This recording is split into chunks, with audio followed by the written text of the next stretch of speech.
तो जी 2 दिन बाद पुर्तगाल में हलचल मचने वाली है और हमारे दिल या तो टूट जाएँगे या तो फिर जुड़ जाएँगे। तो जी कभी-कभी लगता है हम गलत कंट्री में आ गए हैं और ठीक 2 दिन बाद 28 अक्टूबर को पुर्तगाल में नेशनैलिटी के ऊपर बहुत बड़ी अपडेट आने वाली है।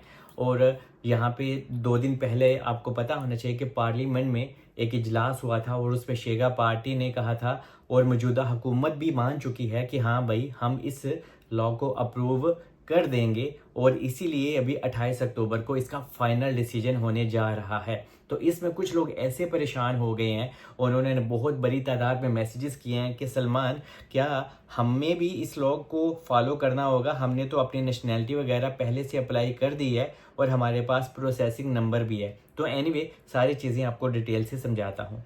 तो जैसा कि शेगा पार्टी और मौजूदा हुकूमत तो मिल गई हैं और इसके ऊपर जो दूसरी अपोजिशन पार्टी हैं, जो दूसरी पॉलिटिशियन पार्टी हैं, वो रद्द अमल भी दिखा रही हैं, मौजूदा हुकूमत को ट्रोल भी कर रही हैं कि पहले तो आप शेगा पार्टी के साथ हाथ भी नहीं मिलाते थे, कहते थे हाँ भाई ये गलत सोचते हैं, गलत करते हैं।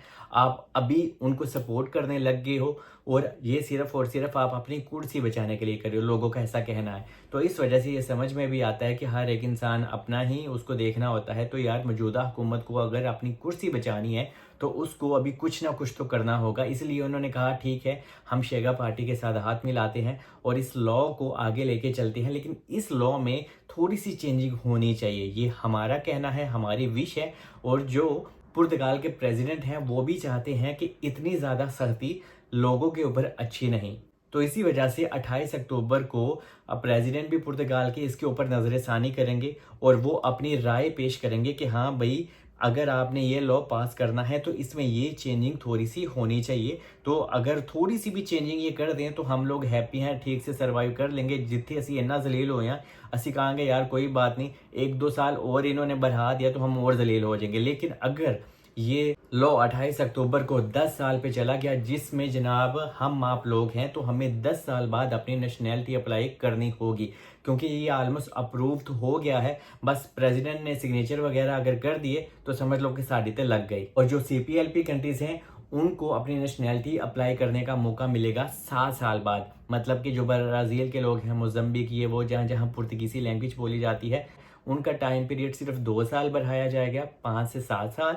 और जो हम लोग हैं, हमारा 10 साल पे टाइम पीरियड चला जाएगा। लेकिन ये 10 साल नहीं रहेगा, समझ लो कि सानू इत्थे 12 तो 13 साल लग जाने ने पुर्तगाल का पासपोर्ट लैंदियां। तो ये एक अच्छी बात बिल्कुल भी नहीं है हम लोगों के लिए। लेकिन एक चीज़ है कि मुझे ऐसा लगता है कि जो CPLP कंट्रीज़ हैं उनको ये 6 साल का टाइम पीरियड देंगे और जो हम लोग हैं, हमारा ये टाइम पीरियड 8 साल पे ले जाएंगे, ऐसा मुझे लगता है। क्योंकि 10 साल बहुत ज़्यादा है। बाकी आने वाले दिनों में 28 अक्टूबर को सारा कट्ठा चिट्ठा निकल के सामने ही आ जाएगा। लेकिन इसमें एक बड़ा क्वेश्चन कि अगर आपने पहले से अपनी नेशनैलिटी अप्लाई कर दी हुई है तो आप लोगों को परेशान होने की ज़रूरत नहीं।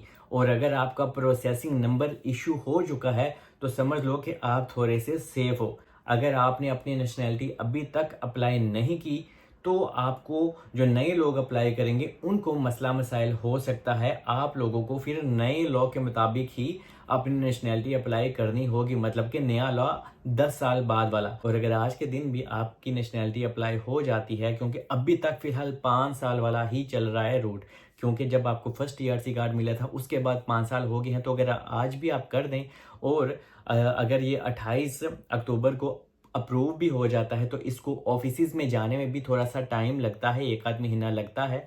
लेकिन अगर आपका इस बीच में प्रोसेसिंग नंबर आ जाता है तो आप भी सेफ हो सकते हो। लेकिन अभी इसका मतलब ये नहीं कि तुसी उन वकीलों के कोल जाके पैसे उन्होंने दो। आप अगर खुद से ये काम कर सकते हैं तो ही करें, वकीलों के पास ना जाएं। क्योंकि अगर आप वकील को पैसे भी दे देंगे, वकील आपके मुंह पे ठोक के बोलता है कि हम पैसे तो ले रहे हैं तो हम आपका अप्लाई भी कर दें, लेकिन बाद में लॉ चेंज हो गया तो हम कुछ नहीं कर सकते। तो इसलिए आप ये काम खुद से करें। अगर आप ब्रागा में चले जाते हैं, ब्रागा में आजकल थोड़ा सा पंगा हो रहा है, ऐसे आपको अपॉइंटमेंट आपको अंदर ही नहीं जाने देते। लेकिन अगर किसी तरह से भी आप किसी भी एरिया में, पुर्तगाल के किसी भी कोने में अगर आप अपनी नेशनैलिटी खुद से अप्लाई कर सकते हैं तो आप हाथ पांव मार सकते हैं। लेकिन वकील, मैं बार बार कह रहा हूँ कि आपको वकीलों को या किसी भी बंदे को पैसे देने की ज़रूरत नहीं। तो ये मैंने क्लियर कर दिया कि जिनके पास पहले से प्रोसेसिंग नंबर है, जिन्होंने अप्लाई कर दी हुई है, उन लोगों को परेशान होने की ज़रूरत नहीं है। क्योंकि पुर्तगाल के लॉ के मुताबिक जब भी कोई नया लॉ आता है तो जनाब जिन्होंने अप्लाई पहले से कोई भी चीज़ कर दी हुई है तो उनके ऊपर पुराना लॉ ही अप्लाई होता है। और एक और भी चीज़ है कि यहाँ पे अगर ये इतना ज़्यादा लॉ टाइट कर रहे हैं 10 साल पे कौन यहाँ पे रहेगा। मुझे नहीं लगता कि हम एशियन लोग इतना पेशेंस रख सकते हैं, क्योंकि एक ऐसे कंट्री में हम क्यों रहेंगे कि 10 साल इतने थे, 10 साल बाद भी सैलरी पता कितनी होनी है, 1100 होनी है कितने जाके। तो इस वजह से हम ऐसे गरीब से कंट्री में रहेंगे तो इट डजंट मेक सेंस। लेकिन क्या करें, देखते हैं अभी 28 अक्टूबर को क्या होता है।